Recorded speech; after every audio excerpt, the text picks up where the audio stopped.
and now onwards and upwards. Upwards?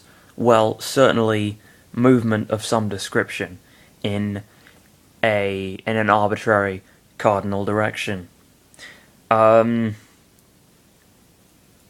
Once you've hit rock bottom and all, so so they're in space. They're fine, but they're in space, and they're currently running. And there's a flaw apparently. There's a flaw in space, not FLAW, not as in some error or some issue that is at fault. Although, incidentally, there is a flaw, you see, because Aura Channel Chris is claiming that there is indeed a flaw, as in FLOOR, such as this one here, in space. And I'm afraid, I don't know about you, but I must differ on that viewpoint. I don't think you will find many astrophysicists who would agree with that thesis. Okay, Super Shadow kicked him back at the floor, and Roy fainted, with great wounds coming from his body. That he was emanating wounds. Does that mean he was attacking people? Your guess is as good as mine. Roy! Pichu yelled, worried. Suddenly, when he blinked, he was already at high feet above the floor, and Supersonic punched him in the back towards Super Shadow, and he punched him back towards Supersonic. Pikachu watched in horror as Pichu was being used as a beach ball for both Super Hedgehogs. Fucking wombo combo. Pikachu! So, no, wrong. Sorry. Pichu! Fuck. I'm not doing very well today. Pichu! Pikachu yelled, and he went after Super Shadow, but Supersonic punched Pichu at high speed towards Pikachu, and both electric mouses fell unconscious. Oh, alright. Off you go. Sorry, excuse me for a moment. I'm sorry. I wish there was some other way, but there isn't.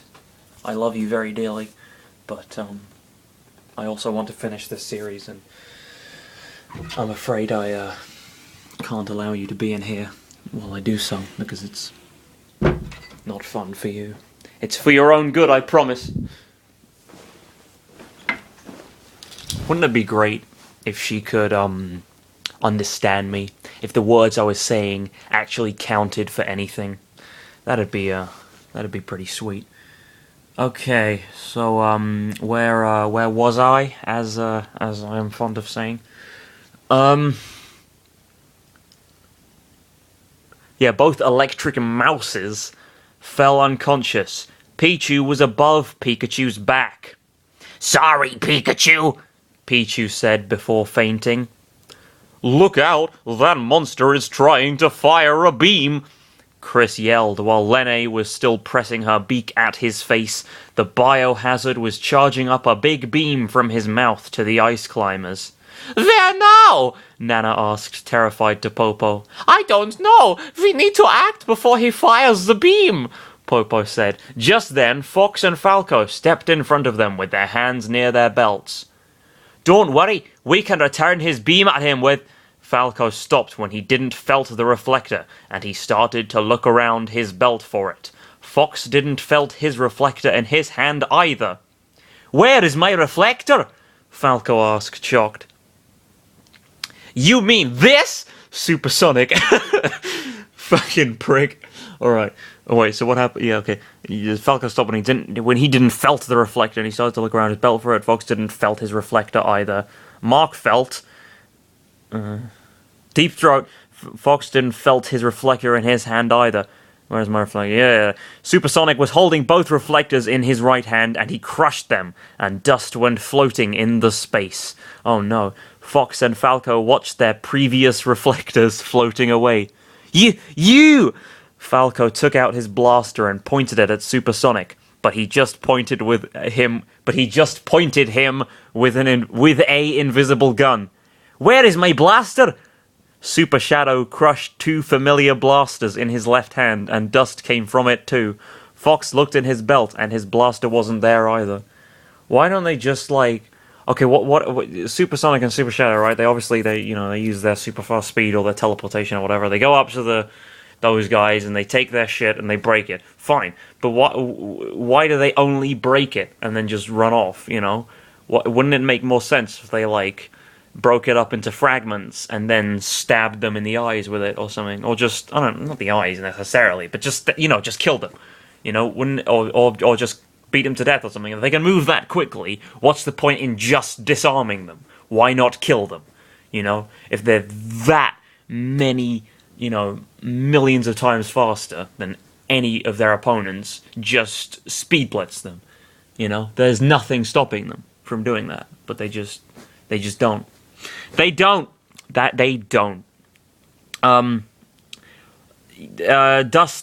Super Shadow crushed 2 familiar blasters in his left hand, and dust came from it too. Fox looked in his belt, and his blaster wasn't there either.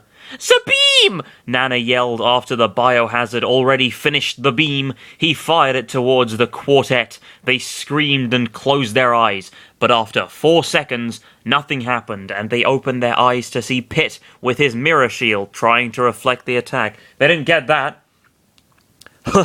Hurry up and get away, Pitt said, gritting his teeth.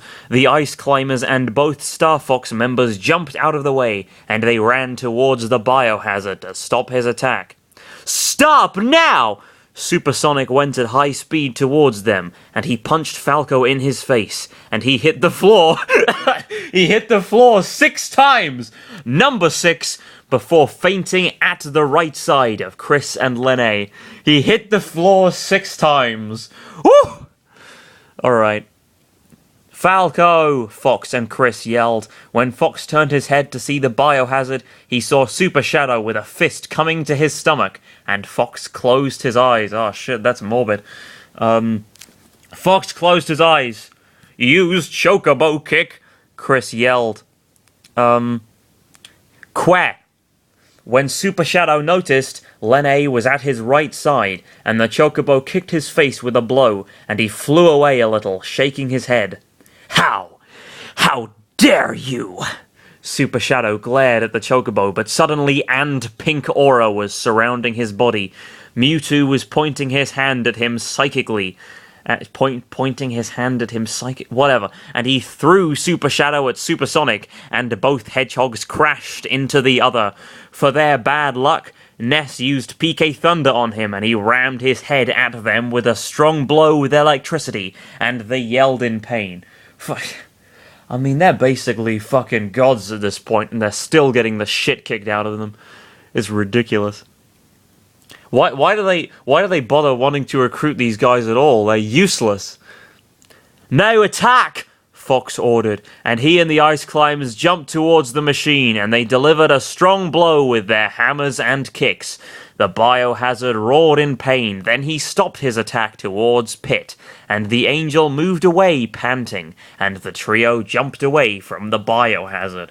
Aura Channeler Chris has this uncanny way with words, where he can take the most theoretically exciting premise, a scene that would probably look great as a cutscene or in a movie or whatever, as an action sequence, and he just makes it just dull as dishwater. It's remarkable how he manages to do it so consistently. I cannot remember a single passage in this book that was remotely engaging to read, apart from like that one. I remember there was one little bit in Earthbound where there was like, they were in like a circus town or something, and briefly it was sort of like vaguely interesting, and then the ending of the Star Fox bit, I don't know, was kind of nice, but just by and large, it's dreadful. It's really, really bad.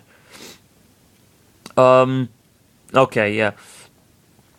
Lucario, jump high in the air and aim your lance at the subspace bomb, Chris commanded Luke. Why is destroying the bomb a good idea? Surely that would, cause it to explode. Why didn't you just cut the red or black wire or whatever it is? The bullshit action movie trope. But surely that was what you'd expect to happen. But I suppose that would imply that I was expecting something of Ori Channel to Chris, and really then that's on me, not him.